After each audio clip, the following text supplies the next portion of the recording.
Bonsoir, bienvenue à Atelier Librairie, le livre voyageur animé par Fabienne Roch et moi-même, Bruno Lalonde. Nous sommes à Montréal le 24 mai 2022. Alors vous vous doutez bien, si vous avez écouté la vidéo d'hier, eh bien les choses se précipitent pour ma mère. J'avais évoqué il y a déjà peut-être 2 mois ce qui se jouait, ma mère qui est atteinte d'un cancer généralisé maintenant. Et j'avais une sorte de pudeur à vous en parler. Et puis, à force d'y penser, à force de... J'ai fini par juger que cette expérience de perdre sa mère est une expérience parfaitement universelle, qui rejoint tous les êtres humains. Et que chacun avait sa manière de vivre son chagrin. Malgré mes réserves, j'ai fini par vous dire un certain nombre de choses, et à force de vous dire un certain nombre de choses, j'ai jugé que je vous devais, d'une certaine manière, le plus de vérité possible. Alors donc, ce soir, je vais vous parler de l'aide médicale à mourir et de l'expérience qui est la mienne. Alors, pour faire un court résumé, ma mère est atteinte d'un cancer depuis déjà quelques années. Et son état était plutôt stable. C'est un cancer atypique. Elle souffrait d'un cancer du poumon. Elle qui n'a jamais fumé de sa vie. Qui est plutôt anti-fumeur. Contrairement à sa mère, ma grand-mère, qui elle était une fumeuse invétérée. Et qui est morte, non pas des suites d'un cancer, mais qui est morte à l'âge de 94 ans. Et une fois, j'avais fait le calcul que si elle mettait bout à bout toutes les cigarettes qu'elle avait fumées dans sa vie, elle partait de Montréal et elle faisait le tour de la péninsule gaspésienne. Tout cela dans 2 petits poumons, plus petits que des pommes. Alors, elle a vécu une longue vie de fumeuse. Alors, je lui disais même qu'elle avait vaincu la cigarette. Que la compagnie Rothman, c'était sa sorte de cigarette, devait l'engager comme porte-parole. Comme quoi la cigarette garde vivant. Et enfin, ma grand-mère, donc, qui enchaînait les cigarettes les unes aux autres, dans l'appartement de la Ontario, nous vivions dans une sorte de brouillard. Non pas le brouillard de la guerre, mais le brouillard du tabagisme. Alors, on se faisait des signes lointains. T'es où? Ah, je suis là. Non, je suis là. Wouhou! C'était bien avant l'invention du GPS. Sans doute, on aurait pu se retrouver. Ou encore, si nous avions porté des scaphandriers ou des masques à gaz. Eh bien, sans doute, peut-être ma mère aurait vécu plus longtemps. Je ne sais trop. Et elle-même, lorsqu'elle a appris qu'elle souffrait d'un cancer du poumon, des poumons, eh bien, elle avait trouvé ça très ironique, comme une sorte de coup du destin. Je vais revenir à l'aide médicale à mourir. Je ne vais pas développer beaucoup de théories ce soir là-dessus. Je vais juste vous raconter comment le protocole fonctionne. Parce qu'il y a un protocole. Qui, à mon sens, par certains aspects, est assez terrifiant. D'abord aussi, ma mère elle est aux soins palliatifs chez 2 amis à elle qui ont à peu près le même âge et qui lui prodiguent des soins d'une extrême qualité, d'une extrême bienveillance, d'une extrême générosité. Je l'ai visitée tous les jours, des fois 2 fois par jour, comme aujourd'hui. Et je suis ému de voir ce qu'elles font pour ma mère. Et l'une d'entre elles me disait qu'elle réalisait la différence entre... qu'elle apprenait des choses. Elle me disait ça il y a 1 heure à peine. Qu'elle apprenait des choses entre la différence entre les soins palliatifs à l'hôpital ou les soins palliatifs à la maison.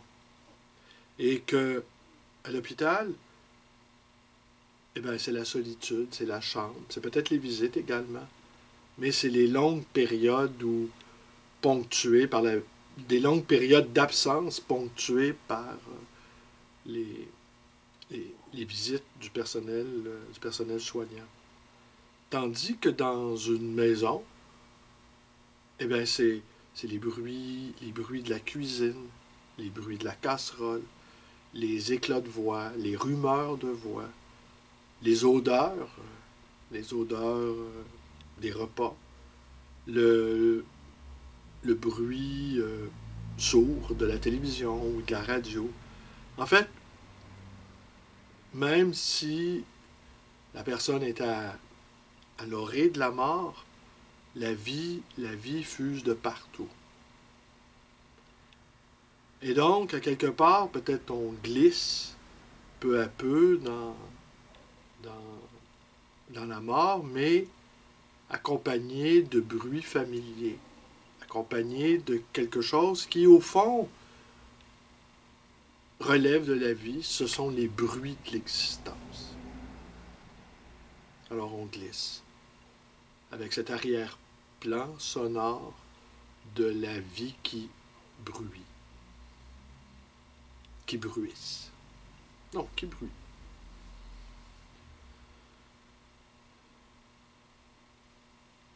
Ma mère, dès le début de son cancer, et quand elle a réalisé que c'était sans issue, tout de suite, elle a voulu l'aide médicale à mourir, qui est une loi qui date déjà de quelques années au Québec. Loi qui a pas eu, qui a été débattue en chambre, qui a eu des comités d'experts, de médecins, des éthiciens également. Et à ma connaissance, ça a été un raz-de-marée d'approbation, sauf peut-être pour le philosophe de Coningue, philosophe de Québec, Université Laval à Québec. Peut-être est-il à la retraite aujourd'hui. Et donc, lui, de Coningue, a remis un rapport se disant peu favorable à cette mesure. Alors, à quoi ça ressemble, le protocole? Alors, aujourd'hui, on a visité, j'ai rencontré avec les dames des infirmières. Donc, comme c'est des soins palliatifs à domicile, il y a des gens qui viennent lui prodiguer des soins, la nettoyer, discuter. Il y a des médecins, il y a une médecin qui est attachée à son dossier, attachée à sa personne, plutôt, vous voyez, attachée à son dossier. Et il y a une infirmière aussi, qui vient 2 fois par jour, plus quelqu'un qui vient la laver, qui vient la nettoyer. Alors aujourd'hui, depuis quelques jours, en fait, elle a décidé, en fait, elle n'a pas juste décidé, son état se détériore à vue d'œil, et l'infirmière me confiait qu'elle, et ce que j'aurais préféré également, c'est qu'au fond, on fasse comme on a toujours fait, c'est-à-dire cette zone grise où le personnel médical fait tout pour pas que la personne souffre physiquement et on lui facilite le passage vers la mort. Alors je comprends bien également que les zones grises, les zones ambiguës, notre façon de raisonner, en fait qui est de moins en moins raisonnable selon moi, ne supporte pas ce qu'on n'arrive pas à clarifier. Et tout ça est également lié au temps. le temps de l'agonie est long. Le temps du deuil doit être court. Nous avons déjà des psychotropes qui nous sont proposés pour l'aide médicale à vivre. Alors qu'on finisse par penser que cette aide médicale à vivre par les psychotropes, eh bien, doit aussi également aller de pair avec l'aide médicale à mourir. Alors, comment ça se passe? La médecin vient. Oui, parce que c'est une médecin. Elle vient dans la chambre où ma mère est alitée, extrêmement affaiblie, et qui a manifesté déjà le désir très vif de recevoir cette aide. Et elle lui parle, elle lui demande si elle est vraiment d'accord. Alors ma mère, qui est une personnalité entière et déterminée, et résolue, et assez têtue, n'a jamais démordu de cette affaire. Alors évidemment, même si son état était quasi comateux, elle a émergé pour dire que oui, oui, oui, d'une voix tremblante. Alors, le médecin lui a fait signer un document attestant qu'elle avait toute sa tête et qu'elle était prête à recevoir l'aide à mourir. Mais après avoir examiné la signature de ma mère, une signature, évidemment, vous en doutez bien, tremblotante, elle a émis l'hypothèse que les instances qui examineraient le dossier de ma mère, eh bien, pourraient juger cette requête non fondée à cause de la qualité de la signature. Alors, il y a un deuxième document qui vient avec cela, où j'ai signé moi-même, j'étais le témoin. J'étais le témoin de ce premier document. Un deuxième document venant appuyer le premier, où j'atteste que c'est le choix de ma mère et là, cette fois-ci, ça prend un autre témoin qui n'est pas un membre de la famille. Alors, ça a été une des deux dames qui a apposé sa signature sur le document. Alors, on rédige des papiers. Alors, comme ma mère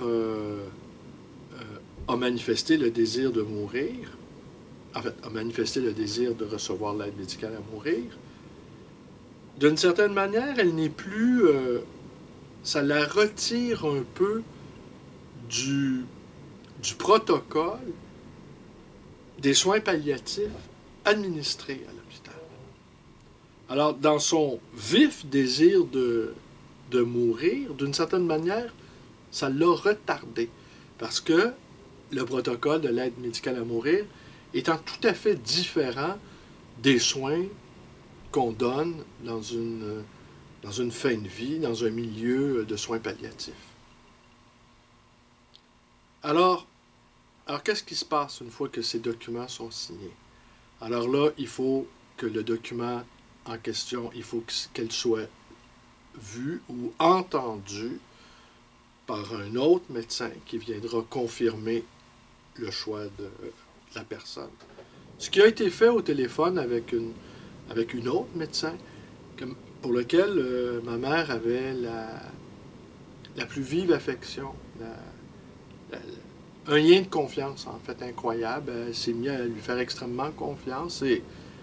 Et là, la médecin, ça, je l'ai entendu au téléphone, lui expliquer comment cette aide médicale à mourir va lui être offerte. Alors, à l'autre bout du fil, j'entendais la dame, la médecin, expliquer que il y aurait 3 produits qui lui seraient injectés. Un premier produit pour la détendre, la relaxer. un deuxième pour l'endormir et un troisième produit létal. Alors, et ma mère entendait bien ce qui se disait, opinait de la tête d'approbation. Moi, de mon côté, je comprenais le travail que faisait le médecin, mais je ne cacherai pas que j'étais... il y avait une part de moi qui était horrifiée, en fait. Mais là, il fallait voir, là on reste dans la pensée, on reste dans le calcul gestionnaire. Est-ce que c'était possible ma mère aurait souhaité que ça se fasse presque immédiatement, mais est-ce qu'il y avait un lit disponible à l'hôpital pour offrir ce, ce dernier soin de vie? Eh bien, il n'y en avait pas. Alors, dans ce temps-là, ce qui se passe, c'est que la personne reste là où elle est, et si les dames qui s'occupent de ma mère, pour une raison ou pour une autre, avaient jugé qu'elles avaient atteint leur capacité d'aide et d'empathie, alors à ce moment-là, ma mère se serait retrouvée à l'urgence. Et là, de l'urgence, eh bien, on ne sait pas qu'est-ce qui serait arrivé. Alors, il y a eu divers coups de téléphone pour apprendre finalement, en milieu d'après-midi aujourd'hui, que ma mère va mourir ce jeudi 26 mai à 11h30 le matin.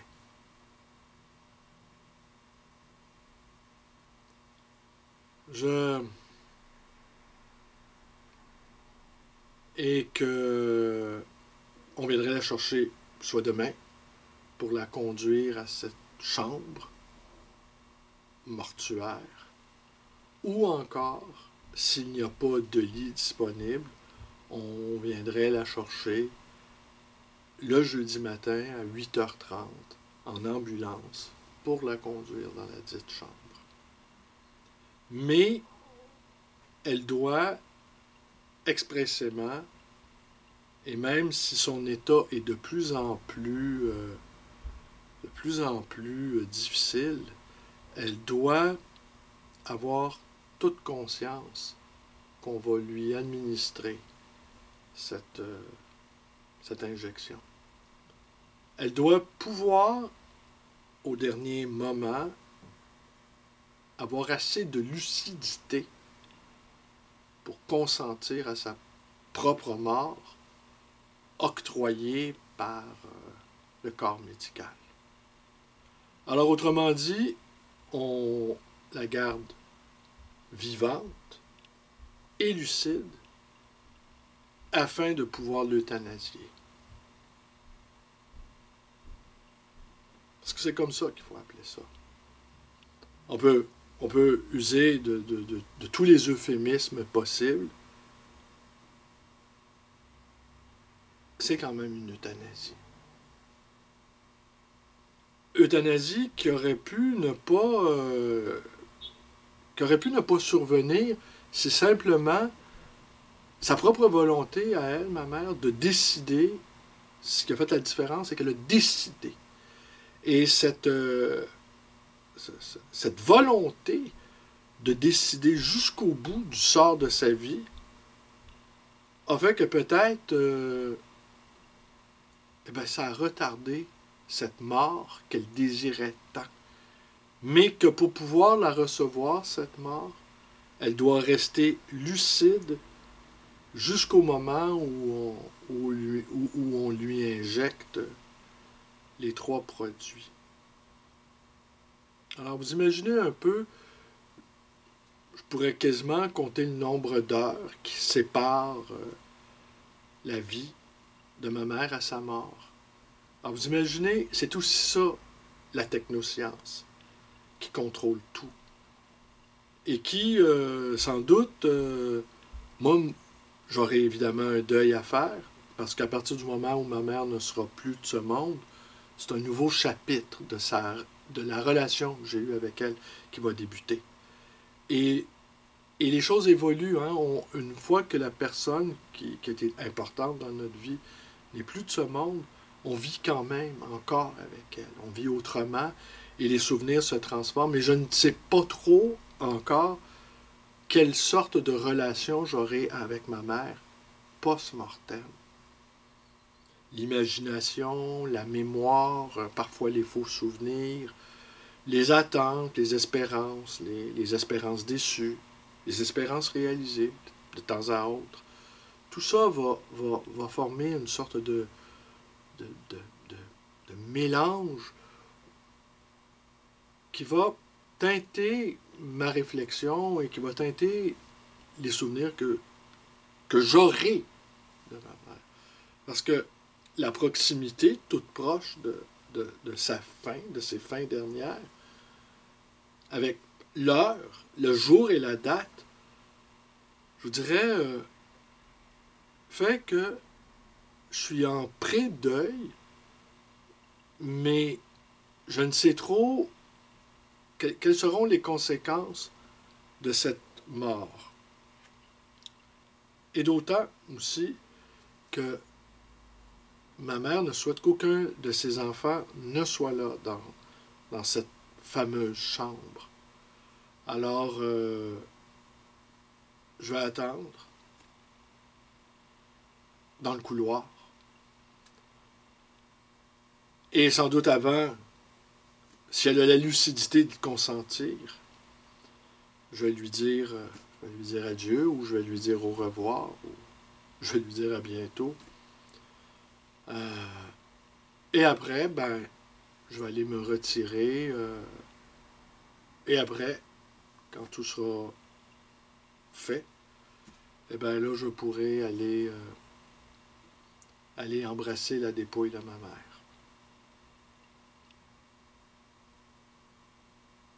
Et bien voilà. Il y a des choses qui me dérangent beaucoup dans tout ça. Je pense que vous l'avez entendu. Il y a des choses qui me dérangent, cette volonté de... Et puis, je vais conclure là-dessus, ce qui me dérange, évidemment, l'expérience que je vis. Mais je crains fort qu'il y ait une... D'ailleurs, c'est le cas, le nombre de demandes d'aide médicale à mourir bondit en flèche. C'est une nouvelle manière de mourir. C'est une nouvelle manière de disposer aussi de la vie d'autrui.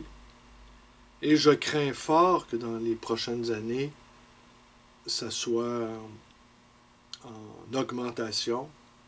Ça l'est, mais que ça le soit davantage, que ça se normalise et que ça finisse par s'élargir à toutes sortes de catégories de gens. Déjà, les gens qui sont atteints de Parkinson ou d'Alzheimer pourront signer par avance des documents. Mais comme ils ne pourront plus, parce que c'est le truc, c'est d'être conscient, parce qu'on peut changer d'idée tout le temps. C'est pas parce que vous signez le document que, in extremis, vous dites non, je veux pas, tout le monde se retire. Mais que va-t-il en être des gens atteints de Parkinson ou d'Alzheimer qui ne pourront plus offrir ce consentement? Alors, par avance, on va les amener à offrir un consentement sans un consentement qu'ils ne pourront plus faire au dernier moment. Alors, et puis, toutes ces considérations-là, rajouter les handicapés physiques, les handicapés lourdement physiques, les gens qui ont un mal de vivre atroce, qui ont envie de mourir, lors de cette commission parlementaire, des associations ou des gens, en tout cas il y a eu des témoignages de gens extrêmement malheureux de vivre, souhaitaient que cette aide médicale à mourir là, soit aussi proposée aux grands dépressifs. Alors, on va s'approcher sans doute du moment où ne pas avoir de qualité de vie, et il faudrait bien savoir au juste ce qu'est une qualité de vie, quelle serait la définition optimale d'une qualité de vie, eh bien, on va s'approcher du moment où les gens qui vont juger eux-mêmes peut-être ne pas correspondre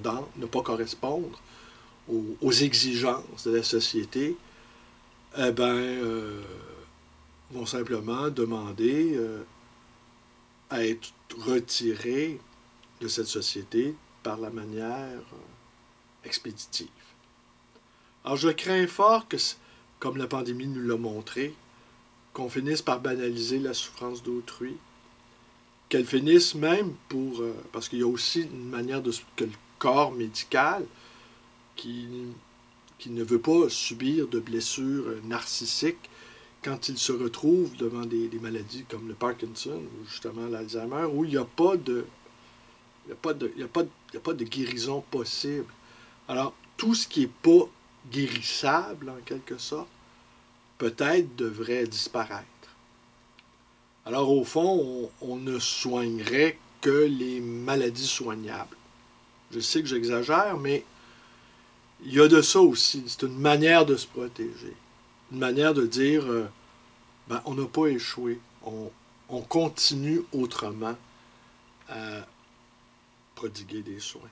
Fut-il des soins terminaux. Alors, une sorte de sinistre compte à rebours qui s'est mis en branle.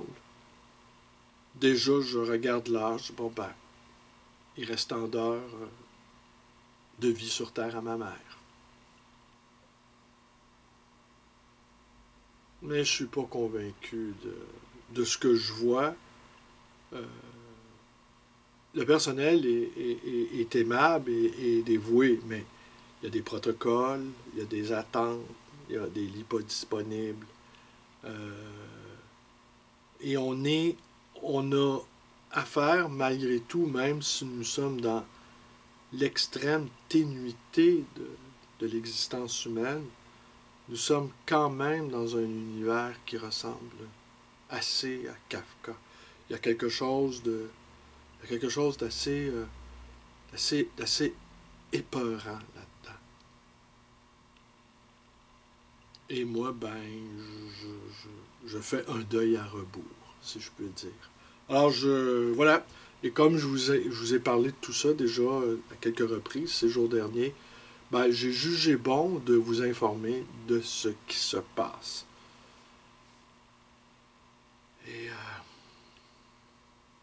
Mais je vous dis tout de même à demain. Je ne sais pas de quoi je vais vous parler demain, mais peut-être je vais vous tenir au courant aussi de la suite. Rien de ce qui est humain ne nous est étranger, n'est-ce pas? À demain.